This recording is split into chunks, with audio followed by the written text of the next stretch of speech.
why weren't black people allowed to have a priesthood? It's one of the questions that the youth submitted. Like before? Hmm? Like before now or? Yeah, so we'll give you a little bit of background there. Bishop, do you want to take this one? Sure. So, did you guys realize that there are sections of scriptures called declarations that are statements that the church has given that are found in our scriptures? So those of you who have a cell phone that has the scriptures, or if you have a set of scriptures tonight, if you'll go right to the very end of the Doctrine and Covenants. So as you get to the end of the Doctrine and Covenants, which is section 138 is the last section of the Doctrine and Covenants. Behind that there's declaration number 1, and then there's a second declaration that we're going to talk about right now. On September 30th, 1970, at the 148th Semi-Annual General Conference of the Church of Jesus Christ of Latter-day Saints, the following was presented by President N. Eldon Tanner, first counselor in the first presidency of the church. And I quote, "In early June of this year, the first presidency announced that a revelation had been received by President Spencer W. Kimball extending priesthood and temple blessings to all worthy male members of the church. President Kimball has asked that I advise the conference that after he had received this revelation, which came to him after extended meditation and prayer in the sacred rooms of the Holy Temple, he presented it to his counselors, who accepted it and approved it. It was then presented to the Quorum of the 12 Apostles, who unanimously approved it, and subsequently was presented to all general authorities who likewise approved it." And then in here, right before you get to the maps, in the back of your scriptures, it actually has a letter that explains that at that time in 1978, so who was alive in 1978? We got a couple people here. So I was only 4 years old. We won't ask Brother Cooper how old he was, but I was only 4 years old, and President Kimball issued this declaration, which, why do you think it's in the scriptures? It's a big thing. It is a very big thing. It was a revelation, and that's one of the great blessings that our church receives is continued revelation. Who watched General Conference last weekend? Did we see revelation given to the prophet? Quorum Temple. Yeah, so many different revelations are continuing to be given and have always been given in the Lord's church. So this is a part of the church's history that at one time black members of the church were not able to receive the priesthood. As I thought about that, I realized I don't know exactly why, but Heavenly Father knows why. Heavenly Father knew. That is racist. Heavenly Father knew why there was a period of time that individuals needed to wait to receive the priesthood. As you study history, you'll learn the time in our country that it was a difficult time. A lot of African Americans were considered slaves. And so as you read history of the church, and as you read the history of the United States of America, you might start to see some different reasons why individuals did not have the opportunity yet to receive the priesthood until certain things took place in our country, until certain laws were changed, until individuals were given freedom. There is some great history that you can study about and learn more about those sequence of events. But I'm grateful that President Kimball strongly desired to find an answer from Heavenly Father, and he prepared. He spent time where? In the temple, praying to Heavenly Father to find out if all worthy members could receive the blessings of the priesthood. And that's found in the Doctrine and Covenants. So, any specific questions that I can further explain? Okay. It was, I was old enough to remember, it was a huge deal Mhm. when that happened.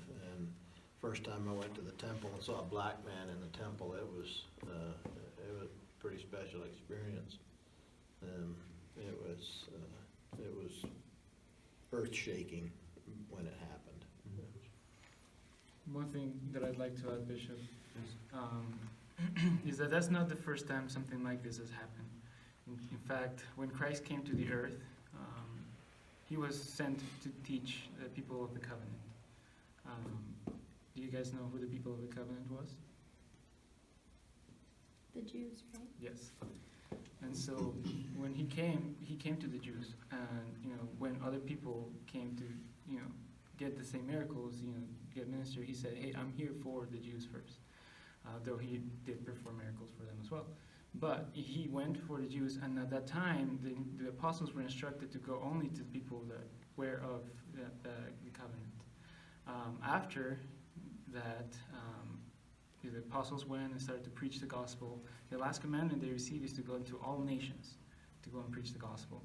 And so, is it Paul that had the vision?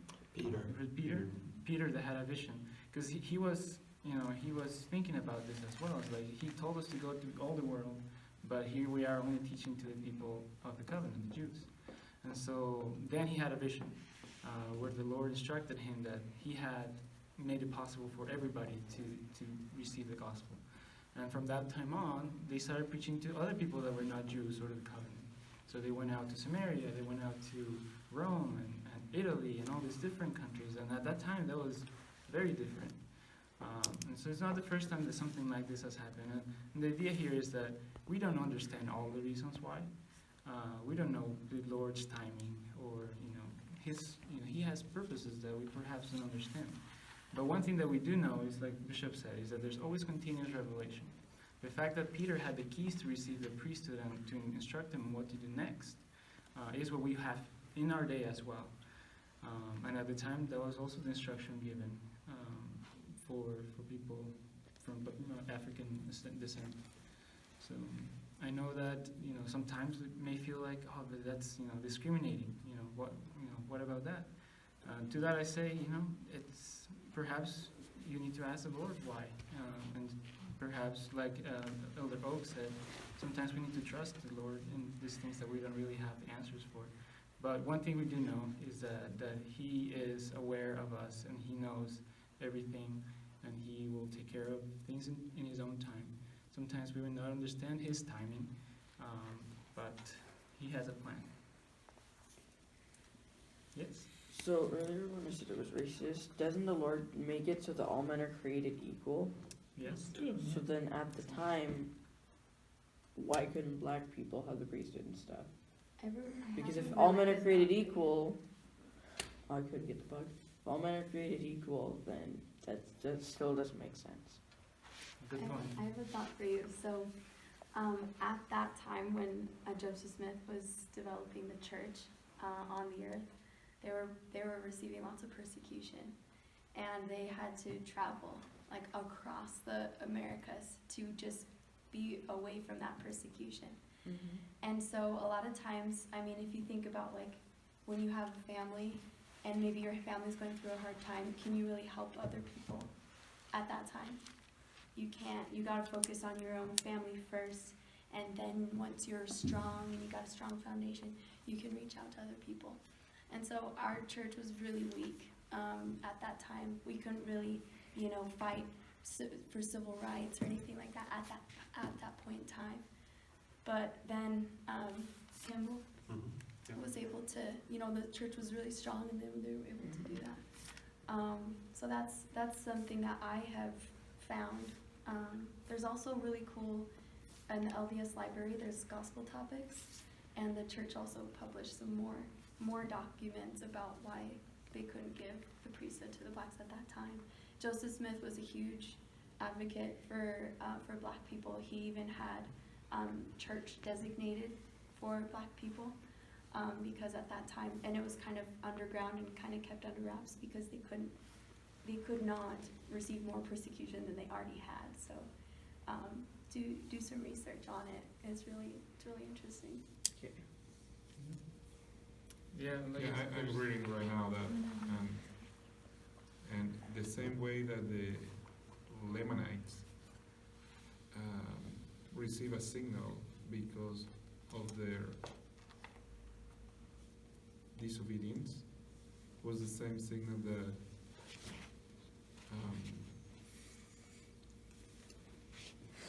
Canaan, how you say, the tribe of, Canaanites.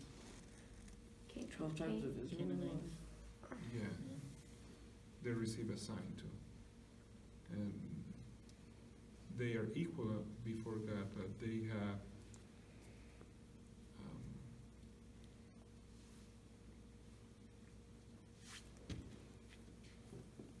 for certain generation, they have to fulfill that